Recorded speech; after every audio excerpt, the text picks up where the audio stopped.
ये जो पहाड़ दिख रहे हैं ना यहाँ से, ये पूरी तरह से घने अनएक्सप्लोर्ड जंगलों से घिरे हुए हैं और यहाँ पर रात में तांत्रिक पूजाएं भी की जाती हैं। कितना सुकून है यहाँ, लगता है जैसे समय रुक सा गया है। ठंडा पानी, ठंडी हवा और क्या ही बताऊँ कितने खूबसूरत नज़ारे। This is real pure untouched Goa. तो हम जा रहे हैं अराम्बोल स्वीट वाटर लेक और वहाँ पहुँचने का सफ़र इतना भी आसान नहीं था जितना हमने सोचा था। अराम्बोल बीच, जिसे रशियन बीच भी कहते हैं, वो कलंगुट से 24 किलोमीटर दूर है। वहाँ पहुँचने में हमें लगभग 1 घंटा लगेगा। बट सुबह सुबह की इन ठंडी हवाओं में स्कूटी चलाने में इतना मज़ा आ रहा है ना कि मैं चाह रहा हूँ ये सफ़र ख़त्म ही ना हो। ये बहुत ही हिडन लोकेशन हमने ढूंढ के निकाली है, तो अब हम पहुँचते इतनी हिडन है कि हो सकता है हमें ना मिले। हाँ, इतनी हिडन है कि हो सकता है हमें ना मिले। तो अराम्बोल बीच तो अब हम पहुँच गए हैं। अब यहाँ से हमें अराम्बोल स्वीट वाटर लेक जाना है। मतलब बीच पे जाने के 2 रास्ते होंगे। हम जिस रास्ते पे आए हैं वहाँ से हमें अलोंग द बीच बहुत ज़्यादा चलना पड़ेगा, इसलिए हम सोच रहे हैं अलोंग द बीच पैदल ना चल के रोड से ही वो डिस्टेंस कवर कर लेते हैं और बीच की दूसरी एंट्री पे जाते हैं। हम बीच की दूसरी एंट्री पे पहुँच गए हैं और यहाँ आके जो ड्रास्टिक चेंज हुआ है ना नज़ारों में, लग ही नहीं रहा हम सेम बीच पर हैं।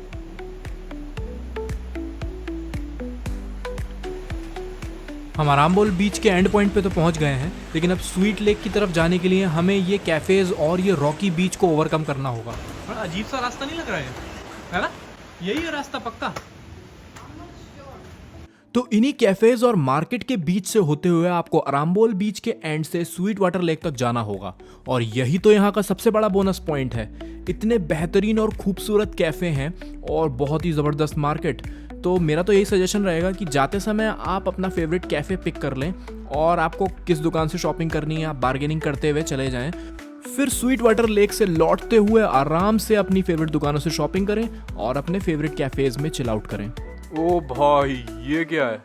ऐसा नहीं लग रहा जैसे ट्रेजर हंटिंग वाली मूवीज होती हैं उसका फाइनल हर्डल हो।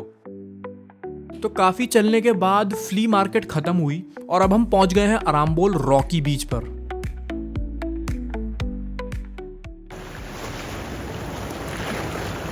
भाई मेरी पैंट में घुस गया पानी।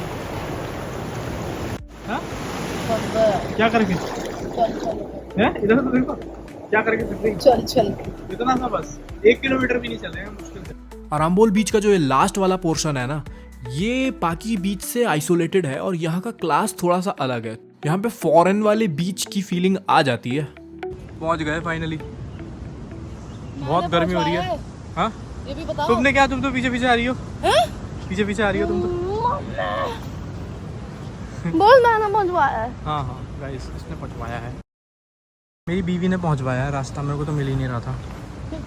पूरा रास्ता तो डाउटफुल था ही, अब एंट्रेंस भी ऐसी है ना कि लगातार डाउट हो रहा है कि शायद हम किसी प्राइवेट प्रॉपर्टी में तो नहीं जा रहे हैं। इधर होगा, इधर। ऐसा ही लग रहा है जानबूझ के छुपा के बनाया गया है। हाँ, है ना? फालतू क्राउड आ ना जाए गलती से। हाँ। ओ भाई साहब, जबरदस्त ना। तो स्वीट वाटर लेक हम पहुंच गए हैं। अभी धूप तो बहुत तेज है लेकिन पानी बहुत ही ज़्यादा ठंडा है। चलिए चल के पानी का मज़ा लेते हैं, देखते हैं कितना गहरा है पानी। ये वाले बेड भी 100 रुपये में 1 घंटे के लिए रेंट पे मिल जाते हैं। तो हमने एक बेड ले लिया है, कपड़े वपड़े रख देंगे उस पर और थोड़ी देर रिलैक्स कर लेंगे। आ जाओ। कैसा है पानी? बहुत ठंडा है, बहुत ठंडा है। इस लेक से बहुत सारी मिस्ट्रीज जुड़ी हैं। इस एरिया में कंपास मिसबिहेव करने लगता है, जो मे बी शायद रॉक्स की मैग्नेटिक प्रॉपर्टीज़ के कारण होता होगा। इसके अलावा लेक का ये पानी इतना ट्रांसपेरेंट और क्रिस्टल क्लियर कैसे मेंटेन रहता है और इस स्वीट वाटर का मेकअप कहाँ से होता है, ये चीज़ें भी समझ में नहीं आती हैं। कुछ लोग बोलते हैं कि इसका मेकअप अंडरग्राउंड स्प्रिंग्स के थ्रू होता है।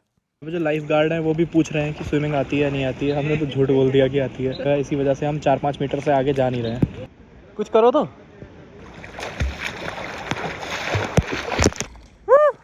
इधर देखो।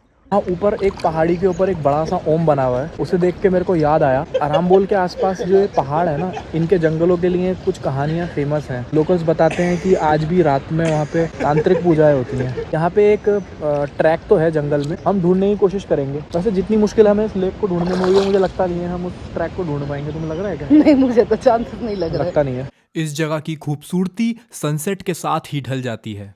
अंधेरा होने के बाद इन जंगलों से अक्सर मंत्र पढ़ने की आवाज़ें सुनाई देती हैं और कभी कभी ग्रुप फायर्स भी देखी जाती हैं। हालांकि हमने लोकल्स जैसे शैक वर्कर्स और लाइफ गार्ड से बात की तो उनका तो यही कहना था कि जो पहले कल्ट ग्रुप्स हुआ करते थे उनको भी उन्होंने देखा नहीं है। हालांकि ऐसा कहा जाता था कि वो ग्रुप्स लेक के नीचे रहने वाली एनर्जीज को वर्शिप करते हैं। अभी वो ग्रुप्स यहाँ से जा चुके हैं।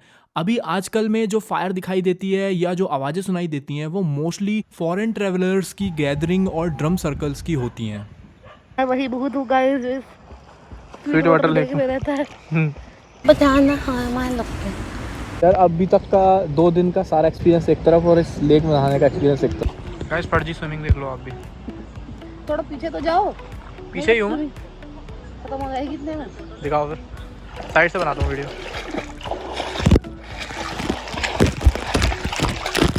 गाइस ये तो बहुत प्रोफेशनल ओलंपिक लेवल स्विमिंग हो रही है यहाँ पे।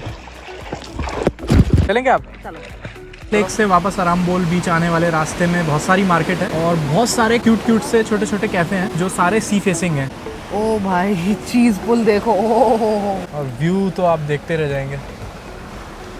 So that's it for today guys. आप भी अगर गोवा जाने का प्लान कर रहे हैं तो सिर्फ बीच पे कॉकटेल पी के और वाटर स्पोर्ट्स करके वापस मत आ जाना, क्योंकि गोवा में इतने एंडलेस एक्सपीरियंस हैं जिनको पूरा कवर करने में आपको 1 महीना भी कम पड़ जाए। सो गोवा से रिलेटेड बाकी इन्फॉर्मेशन और एक्सपीरियंसेस के लिए हमारी गोवा सीरीज की बाकी वीडियोस भी चेकआउट कर लेना। और क्या गोवा का टूरिज्म सच में डेड हो गया है ये जानने के लिए हमारी गोवा टूरिज्म डेड वाली वीडियो भी देख लेना।